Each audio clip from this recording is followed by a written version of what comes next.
మారు మనసు పొంది మనలో ప్రతివాడు బాప్తిజం పొందమని ఆ నానే చెప్పాడు. నా కుమారుడా, నా కుమారి, నా మాట నమ్ముతావా? ఇదిగో నీ కోసం నా సొంత కుమారుని బలిగా అర్పించాను. ఆయన రక్తంలో నీ పాపాలు కడిగేసుకో. ఆయన రక్తంలో నీ పాపాలు కడిగేసుకో. అప్పుడు నిన్ను నా కుమారుడిగా, నా కుమార్తెగా స్వీకరిస్తాను.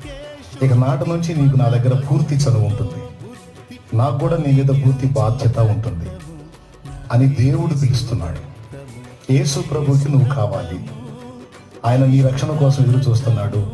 పరలోక తండ్రికి నువ్వు కావాలి. ఆయన నీ కోసం ఎదురు చూస్తున్నాడు. కనీసం ఈ రోజైనా నీ జీవితాన్ని ఆయనకు అప్పగిస్తే నువ్వు ధన్యుడివి, ధన్యురాలి. దేవునికి స్తోత్రం. హల్లెలూయా.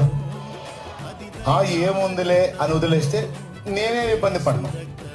ఇంకా సేపట్లో ఆ మందిర ప్రతిష్ఠ చేసి ప్రార్థన చేసి నేను జంపు